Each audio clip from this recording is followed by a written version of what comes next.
నమస్కారం ఘంటారావానికి స్వాగతం. ముందుగా ప్రధాన అంశాలు. హైదరాబాద్లో స్థిరాస్తి రంగం దూసుకుపోతోందన్న భట్టి. రాయదుర్గంలో ఎకరా 177 కోట్లు పలకడమే నిదర్శనమని వెల్లడి.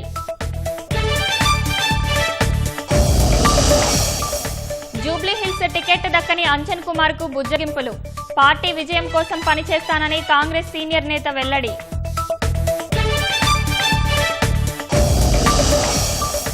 ఈ నెల 14న రాష్ట్ర బంద్కు సిద్ధమైన బీసీ సంఘాల నేతలు. బీసీ కోటా పెంపుపై హైకోర్టు స్టేను వ్యతిరేకిస్తూ నిరసనలు. శబరిమలలో బంగారం అవకతవకల కేసులో కీలక పరిణామం. దర్యాప్తునకు కేరళ హైకోర్టు ఆదేశం.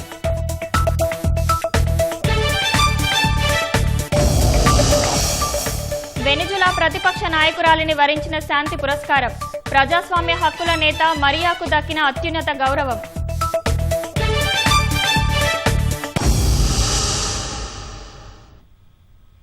హైదరాబాద్లో స్థిరాస్తి రంగం పడిపోయిందని, దుష్ప్రచారం చేశారని ఉప ముఖ్యమంత్రి భట్టి విక్రమార్క అన్నారు. ఇటీవల ప్రభుత్వ భూమిని వేలం వేస్తే ఎకరా 177 కోట్ల ధర పలకడం హైదరాబాద్ అభివృద్ధికి నిదర్శనమని అన్నారు. నరేడ్కో ఆధ్వర్యంలో హైటెక్స్ లో నిర్వహిస్తున్న ప్రాపర్టీ షోను మంత్రి జూపల్లితో కలిసి భట్టి విక్రమార్క ప్రారంభించారు. తెలంగాణ వనరులు, అవకాశాలపై ప్రచారం బాధ్యత నరేడ్కోపై ఉందని విక్రమార్క వెల్లడించారు. అన్ని వైపులా హైదరాబాద్ అభివృద్ధి చెందేలా ప్రభుత్వం ప్రణాళికలు చేస్తోందని తెలిపారు. We are welcoming and extend wholehearted invitation to take part in the development of the Telangana tourism. You have a wonderful sites like particularly deep inside in the forest. Eco tourism కానీ, లేకపోతే beautiful water falls కానీ, tiger reserve forest కానీ అన్ని ఉన్నాయి. దీన్ని అద్భుతంగా ఇక్కడ రావడానికి కావాల్సిన ఇంటర్నేషనల్ ఎయిర్పోర్ట్ ఉంది, మంచి ఇన్ఫ్రాస్ట్రక్చర్ కూడా ఉంది. కాబట్టి దీన్ని మీ అందరూ నారెడ్కో సభ్యులందరికీ నేను విజ్ఞప్తి చేసేది, ఇక్కడ ఉన్నటువంటి మీరే కాకుండా దేశవ్యాప్తంగా ఉన్నటువంటి మీ ఆర్గనైజేషన్ లో కూడా దీన్ని విరివిగా ప్రాచుర్యంలో తీసుకుని వెళ్లి ఈ రాష్ట్ర టూరిజం కోసం కూడా ఇదోధికంగా మీరంతా సహాయ సహకారం అందిస్తారని ఆశిస్తూ, it is a pleasure to join all of you at the 15th Naredco Telangana Property Show for all of us. రిజర్వేషన్లపై హైకోర్టు స్టేను వ్యతిరేకిస్తూ ఈ నెల 14న చేపట్టనున్న రాష్ట్ర వ్యాప్త బంద్ను విజయవంతం చేయాలని బీసీ సంఘం నేతలు పిలుపునిచ్చారు. కోర్టు స్టేతో తీరని అన్యాయం జరిగిందన్న నేతలు బీసీల ఆత్మగౌరవం, రాజకీయ రిజర్వేషన్లలో వాటా కోసం ఐక్యంగా పోరాటాలు చేయాలని పిలుపునిచ్చారు. హైదరాబాద్లో బీసీ సంక్షేమ సంఘం ఆధ్వర్యంలో జరిగిన సమావేశానికి పలు రాజకీయ పార్టీల నేతలు, కుల, ఉద్యోగ, మహిళా సంఘాల నేతలు హాజరయ్యారు. బీసీ ఉద్యమానికి ఒక స్వరూపం వచ్చే సమయం ఆసన్నమైందన్న ఆర్ కృష్ణయ్య స్వార్థ ప్రయోజనాలు వద్దని కోరారు. 75 ఏళ్లుగా బీసీల రాజ్యాధికారానికి ఆధిపత్య పాలక వర్గాలు అడ్డుపడ్డాయని ఎమ్మెల్సీ మధుసూదనచారి ఆవేదన వ్యక్తం చేశారు. 42% రిజర్వేషన్లు కల్పించాకే ప్రభుత్వం ఎన్నికలకు వెళ్లాలని మాజీ మంత్రి శ్రీనివాస్ గౌడ్ డిమాండ్ చేశారు. తిరుగుబాటు చేసే సమయం ఆసన్నమైంది. ఇది ఆత్మగౌరవ పోరాటం, అవమానానికి వ్యతిరేకంగా జరిగే పోరాటంగా ప్రజల్లోనికి బలంగా తీసుకుపోయి 14 నాడు చరిత్రలో ఎక్కడ లేని విధంగా బంద్ జరపాలని తప్పనిసరి. ఆ రోజు బంద్ చరిత్రాత్మకంగా వ్యవస్థలన్నీ కూడా మన ఉద్యమానికి చూసి భయపడాలి, పెద్ద ఎత్తున నిరసన కార్యక్రమాలు చేపట్టాలని చెప్పి మన శ్రేణులకు చెప్పి ఉద్యమాన్ని ఇచ్చిన వాళ్ళు మీరే, ఒట్టించిన వాళ్ళు మీరే, ఇట్లా కొట్టినట్లు కొట్టిండ్రు, ఏడ్చినట్టు ఏడ్చిండ్రు. చిన్న డ్రామా జరిగింది. తెలంగాణ ప్రజానికం చాలా తెలియనటువంటి వాళ్ళు అందరూ ఆలోచన చేయాలి. దయచేసి తెలంగాణ వచ్చే తర్వాత ఎట్లయితే కొట్లాడినామో ఆ రకమైన తరహా పోరాటం మనం ఖచ్చితంగా చేద్దాం. ప్రభుత్వం 42% ఇచ్చిన తర్వాతనే ఎలక్షన్లు పెట్టాలి. మళ్ళీ ఏదో సాగులు చెప్పి మేము బీ ఫార్మ్ ఇస్తాం, కీ ఫార్మ్ ఇస్తామంటే కుదరదు. రాష్ట్ర ప్రభుత్వం కల్పించిన 42% రిజర్వేషన్లను అడ్డుకున్న రెడ్డి జాగృతి నాయకులను బీసీ సమాజం క్షమించదని తెలంగాణ బీసీ సంక్షేమ సంఘం నాయకులు ఆరోపించారు. కోర్టులో కేసు వేసి బీసీల నోటికాడి కూడును లాక్కున్నారని మండిపడ్డారు. హైదరాబాద్ బషీర్బాగ్ కూడలిలో బీసీ రిజర్వేషన్ల వ్యతిరేకులను నిరసిస్తూ రాస్తారోకో నిర్వహించారు. ఆదిలాబాద్లో బీసీ సంఘాలు తెలంగాణ చౌక్లో రాస్తారోకో చేపట్టారు. పోలీసులు అడ్డుకోవడంతో స్వల్ప తోపులాటకు దారితీసింది. మంచిర్యాల జిల్లా భీమారంలో బీసీ ఐక్యవేదిక ఆధ్వర్యంలో బీసీ వర్గాల నాయకులు దుకాణాలను బంద్ పాటించారు. భద్రాచలంలోని అంబేద్కర్ కూడలిలో బీసీ నాయకులు నిరసన వ్యక్తం చేశారు. ఉమ్మడి నల్గొండ జిల్లా వ్యాప్తంగా బీసీ సంఘాల ఆధ్వర్యంలో నిరసనలు వెల్లువెత్తాయి. విద్యా సంస్థలు స్వచ్ఛందంగా బంద్ను పాటించాయి. నల్గొండలోని క్లాక్ టవర్ కూడలిలో బీసీ సంఘాల ఆధ్వర్యంలో పెద్ద ఎత్తున బీసీ సంఘాలు పాల్గొని నిరసనలు తెలిపాయి. మిర్యాలగూడ సబ్ కలెక్టర్ కార్యాలయం ఎదుట బీసీ ఐక్య సంఘాల నాయకులు ఆందోళన నిర్వహించారు. కోదాడ జడ్చెర్ల రహదారిపై బైఠాయించి నినాదాలు చేశారు.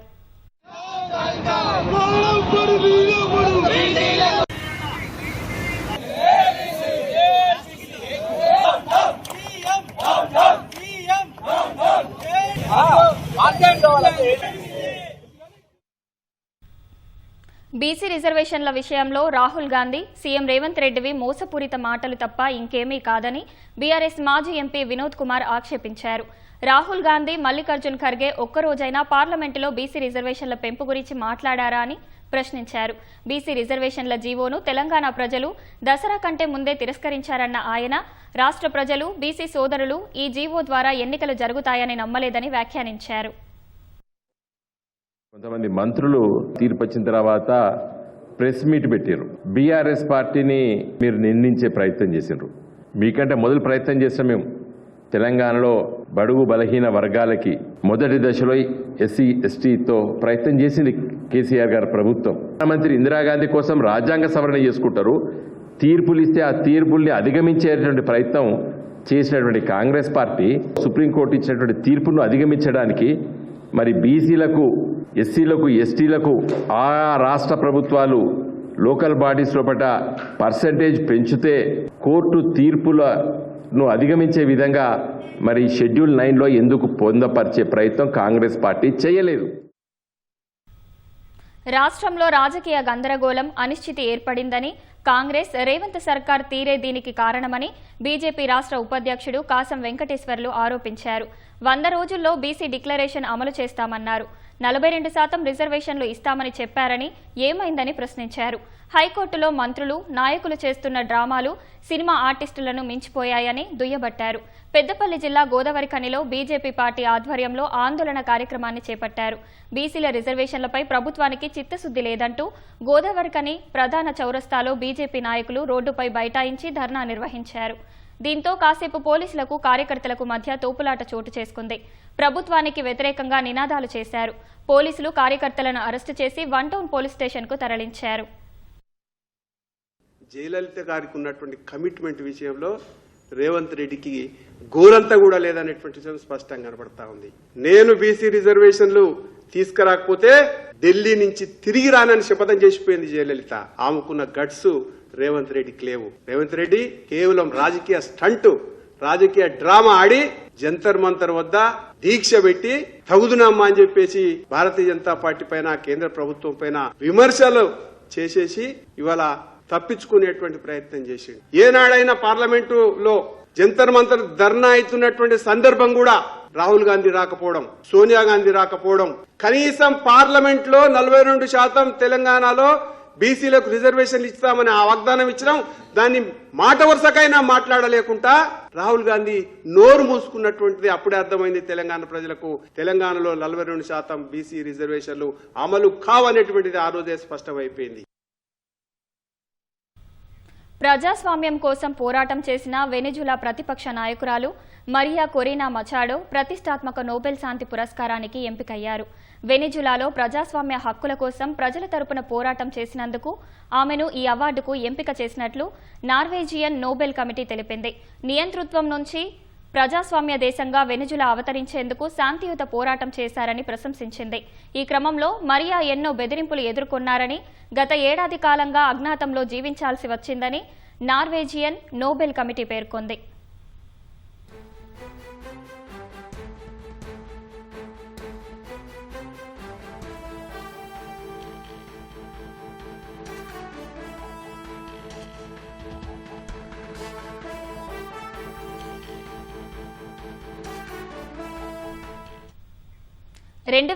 లో రాజకీయ అరంగేట్రం చేసిన మరియా ప్రస్తుతం వెనిజులా ప్రతిపక్ష నాయకురాలిగా కొనసాగుతున్నారు.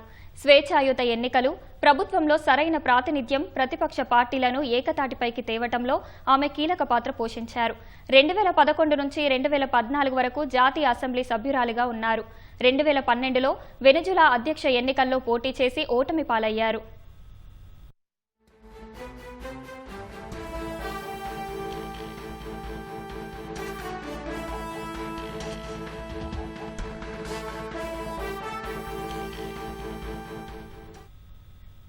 అయితే నోబెల్ శాంతి పురస్కారం కోసం అమెరికా అధ్యక్షుడు ట్రంప్ తీవ్ర ప్రయత్నాలు చేసినప్పటికీ ఆయనకు నిరాశ తప్పలేదు.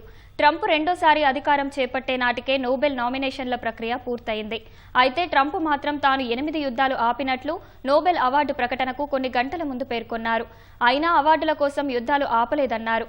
ప్రజల ప్రాణాలు కాపాడేందుకు యుద్ధాలు ఆపినట్లు ట్రంప్ తెలిపారు. ఈ సందర్భంగా మాజీ అధ్యక్షుడు ఒబామాపై అక్కసు వెళ్లగక్కారు. ఒబామా ఏమి చేయకపోయినా అమెరికా అధ్యక్ష పగ్గాలు చేపట్టిన కొన్ని నెలలకే ఆయనకు నోబెల్ శాంతి పురస్కారం ప్రదానం చేశారని ట్రంప్ మండిపడ్డారు.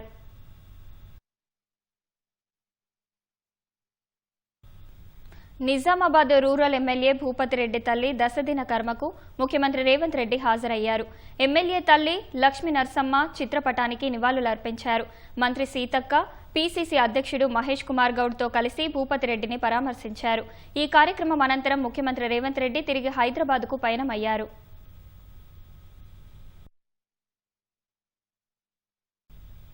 నిజామాబాద్లో నిర్మాణంలో ఉన్న ఆర్ఓబీ పనులు వెంటనే పూర్తి చేయాలని కోరుతూ బీజేపీ నాయకులు పార్టీ కార్యాలయం ముందు బైఠాయించారు. సీఎం పర్యటన నేపథ్యంలో ఆర్ఓబీ పెండింగ్ పనులపై సీఎంకు వినతి పత్రం ఇచ్చేందుకు వెళ్లే బీజేపీ నాయకులను పోలీసులు అడ్డుకున్నారు. దీంతో పోలీసులకు ప్రభుత్వానికి వ్యతిరేకంగా నినాదాలు చేస్తూ రోడ్డుపైనే బైఠాయించారు. నిర్మాణంలో ఉన్న మాధవనగర్, అర్సపల్లి ఆర్ఓబీ పనులు వెంటనే పూర్తి చేయాలని డిమాండ్ చేశారు.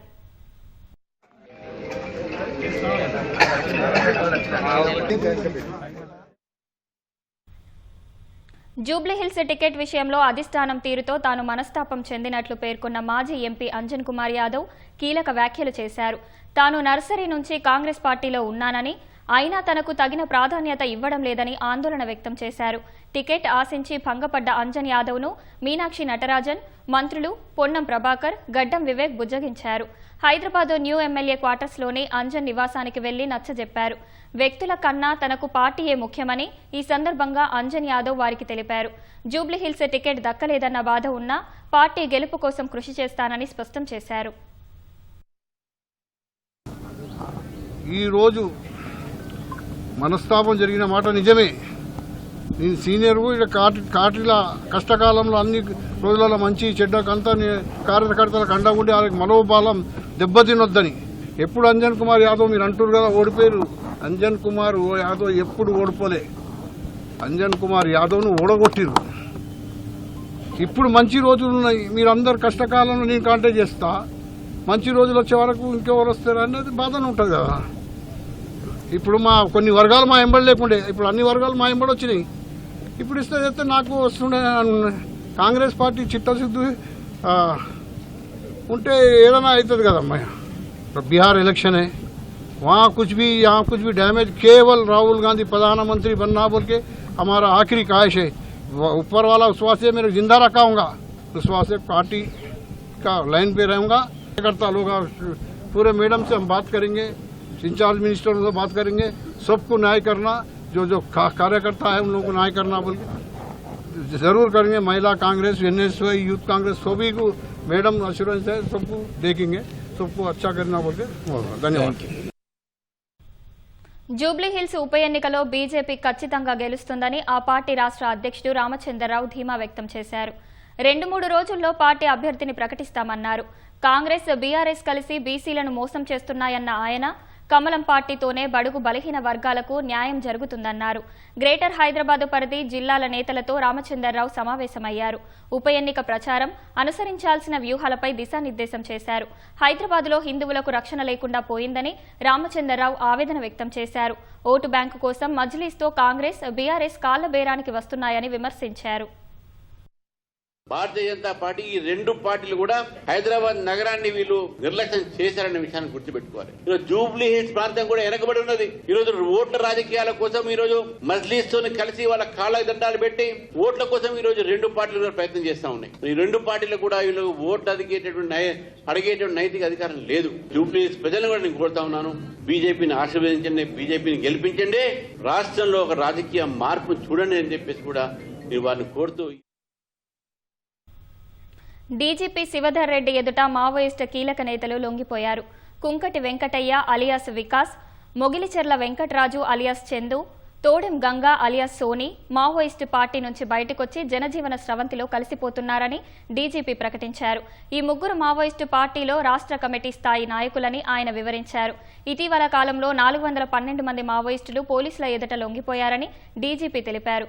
మావోయిస్టు పార్టీలో కీలక స్థానాల్లో ఉన్నవారు కూడా అజ్ఞాతం వీడి పోలీసుల ముందుకు వస్తారని ఆయన విశ్వాసం వ్యక్తం చేశారు. సో ఈ అజ్ఞాతం వీడి జ్ఞాతంలోకి వస్తున్నందుకని చెప్పి మరొకసారి మేము వాళ్ళకు వెల్కమ్ చెప్పుకుంటూ ప్రభుత్వం తరఫు నుంచి ఎట్లాంటి ఏ రకమైనటువంటి ఫెసిలిటీస్ ఇవ్వాలనో వారికి వారిపైన ఉన్నటువంటి క్యాష్ రివార్డ్స్ ఏవైతున్నాయో వారికి సత్వరం అందజేస్తాము. అట్లాగే ఈ అవకాశాన్ని తీసుకొని మిగిలిన వాళ్ళు కూడా ప్రభుత్వ పిలుపుని అందుకొని పోలీసుల పిలుపుని అందుకొని బయటకు వస్తారని చెప్పి పూర్తి నమ్మకం ఉంది. ఈ లాస్ట్ ఫ్యూ మంత్స్ లోనే 412 మంది కార్డర్స్ బయటకు వచ్చిండ్రు. ఇంక్లూడింగ్ ఒక సెంట్రల్ కమిటీ మెంబర్ ఉన్నారు, అందులో 4 స్టేట్ కమిటీ, ఇవి కాకుండా 4 స్టేట్ కమిటీ మెంబర్లు ఉన్నారు, 2 డివిజనల్ కమిటీ మెంబర్లు సెక్రటరీలు ఉన్నారు, 8 డివిజనల్ కమిటీ మెంబర్లు ఉన్నారు, 35 మంది ఏరియా కమిటీ మెంబర్లు కూడా ఉన్నారు. అంటే ఒక పై స్థాయి కింద స్థాయి అనుకున్న అన్ని స్థాయిల వాళ్ళు కూడా బయటకు వస్తున్నారు. వాళ్ళకి ఇది మనం ఇంత ఓపెన్ గా ఉండడం కాబట్టి, ప్రభుత్వం ఇంత ఓపెన్ గా పిలుస్తుంది కాబట్టి ఇది వాళ్ళు దాన్ని అవకాశం తీసుకుని బయటకు వస్తున్నారు. ఇంకా ముందుకు రమ్మని చెప్పి మేము వాళ్ళు పిలుపునిస్తున్నాం. హైదరాబాద్ బంజారా హిల్స్ లో ఆక్రమణలను తొలగించి 5 ఎకరాల ప్రభుత్వ భూమిని హైడ్రా స్వాధీనం చేసుకుంది. సుమారు 750 కోట్ల రూపాయల విలువైన ప్రభుత్వ భూమిని కాపాడింది. బంజారా హిల్స్ రోడ్ నెంబర్ 10లో 5 ఎకరాల్లో జలమండలికి ఎకరా 20 గుంటల భూమిని ప్రభుత్వం కేటాయించింది. ఆ 1.5 ఎకరాలతో పాటు మొత్తం 5 ఎకరాల భూమి తనదేనంటూ పార్థసారథి అనే వ్యక్తి కోర్టుకెక్కాడు. చుట్టూ ఫెన్సింగ్ వేసి బౌన్సర్లతో పాటు వేట కుక్కలతో కాపలా పెట్టాడు. కోర్టులో వివాదం ఉండగానే 5 ఎకరాలు ఆధీనంలోకి తీసుకుని షెడ్డులు వేసి పహారా పెట్టాడు. ఈ విషయంపై జలమండలి, రెవెన్యూ అధికారులు హైడ్రాకు ఫిర్యాదు చేశారు. ప్రభుత్వ భూమిని కబ్జా చేసి భయభ్రాంతులకు గురి చేస్తున్నట్లు ఫిర్యాదు రావడంతో హైడ్రా చర్యలకు ఉపక్రమించింది. ఈ స్థలంలో రిజర్వాయర్ నిర్మించాలన్న జలమండలి ప్రయత్నాలను అడ్డుకున్న పార్థసారథి నకిలీ సర్వే నెంబర్ 403/52తో భూమి కాజేసే యత్నం చేస్తున్నట్లు ఆరోపణలున్నాయి. పార్థసారథిపై రెవెన్యూ, జలమండలి అధికారుల ఫిర్యాదుతో బంజారాహిల్స్ పోలీస్ స్టేషన్లో 4 క్రిమినల్ కేసులు నమోదయ్యాయి. వాస్తవానికి 403 సర్వే నెంబర్లో ఉన్న ప్రభుత్వ భూమిని సర్వే నెంబర్లో బైప్ నెంబర్ వేసి పార్థసారథి ఆక్రమించినట్లు అధికారులు నిర్ధారణకు వచ్చారు. అన్రిజిస్టర్డ్ సేల్ డీడ్తో పార్థసారథి ప్రభుత్వ భూమిని క్లెయిమ్ చేస్తున్నట్లు చెబుతున్నారు. షేక్పేట రెవెన్యూ సిబ్బంది లేఖ మేరకు భారీ బందోబస్తు మధ్య హైడ్రా ఆక్రమణల తొలగింపు చేపట్టింది. పార్థసారథి వేసిన ఫెన్సింగ్తో పాటు లోపల ఉన్న షెడ్డులను తొలగించింది. 5 ఎకరాల చుట్టూ ఫెన్సింగ్ వేసి హైడ్రా ప్రభుత్వ భూమిగా బోర్డులు ఏర్పాటు చేసింది. మొక్కజొన్న కొనుగోలు కేంద్రాలను ప్రారంభించాలని డిమాండ్ చేస్తూ రైతు ఐక్య వేదిక ఆధ్వర్యంలో జగిత్యాల జిల్లాలో రైతులు రోడ్డెక్కారు. అకాల వర్షాల కారణంగా పంట నష్టపోయామని రైతులు వాపోయారు. చేతికొచ్చిన పంటను విక్రయిద్దామంటే కొనుగోలు కేంద్రాలు ఇంకా ప్రారంభించట్లేదని రైతులు ఆవేదన వ్యక్తం చేశారు. వివిధ గ్రామాల రైతులు పాదయాత్రగా ర్యాలీ తీశారు. జాతీయ రహదారిపై బైఠాయించి ధర్నా నిర్వహించారు. దీంతో ఎక్కడి వాహనాలు అక్కడే నిలిచిపోయాయి. పోలీసులు జోక్యం చేసుకుని వాహనాలను దారి మళ్లించారు. సమస్యను ప్రభుత్వం దృష్టికి తీసుకెళ్లి కొనుగోలు కేంద్రాలు ఏర్పాటు చేస్తామని మెట్పల్లి ఆర్డీఓ హామీ ఇవ్వడంతో రైతులు ఆందోళన విరమించారు.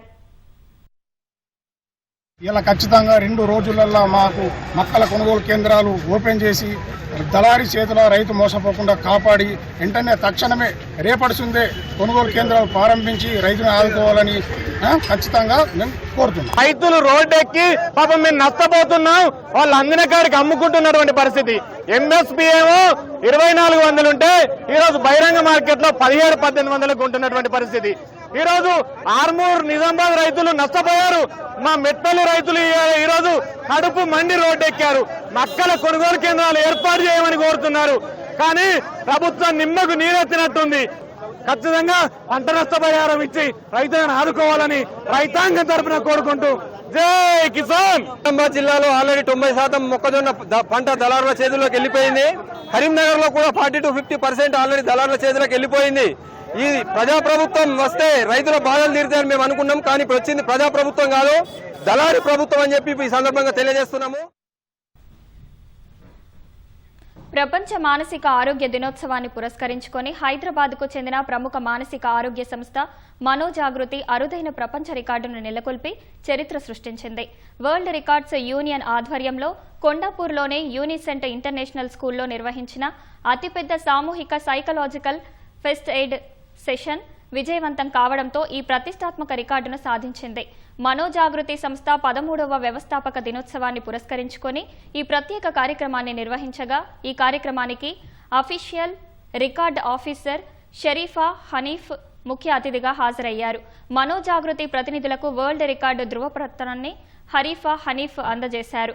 సమాజంలో మానసిక ఆరోగ్యంపై ఉన్న కళంకాన్ని దూరం చేయడమే తమ లక్ష్యమని ఈ సందర్భంగా మనోజాగృతి సంస్థ స్పష్టం చేసింది.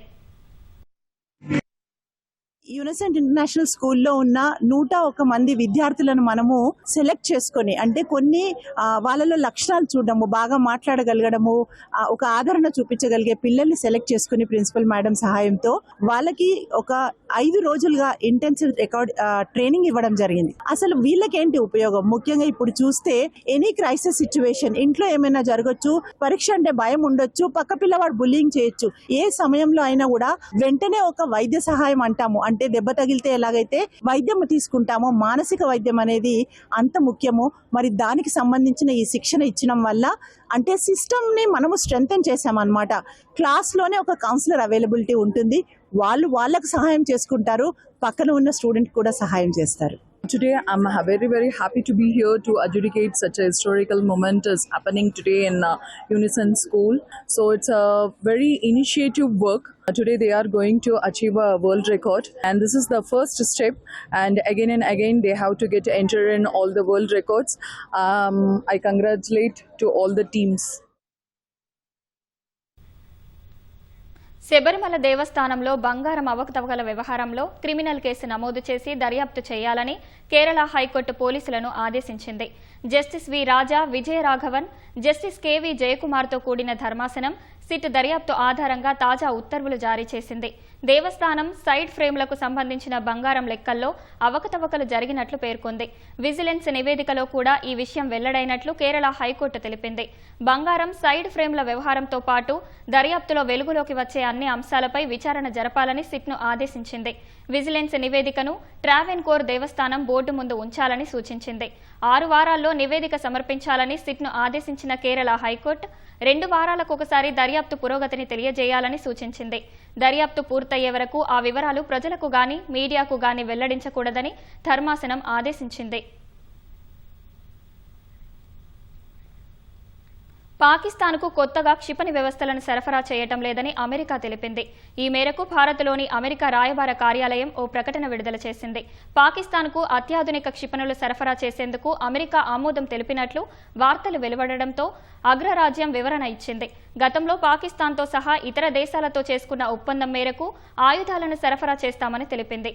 అయితే తాజాగా సరఫరా చేసే ఆయుధాల్లో సామర్థ్యం పెంపు ఉండదని అమెరికా స్పష్టం చేసింది.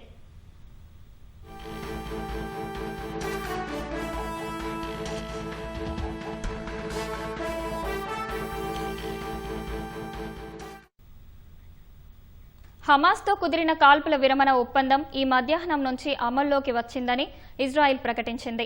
ఒప్పందం మేరకు గాజాలోని విస్తరణ సరిహద్దుల నుంచి దళాలను ఉపసంహరించుకుంటున్నట్టు ఐడిఎఫ్ ప్రకటన విడుదల చేసింది. ఈ ఉదయం ఉత్తర గాజాలో భారీగా షెల్లింగ్ జరిగిన తర్వాత ఐడిఎఫ్ నుంచి ఈ ప్రకటన వెలువడింది.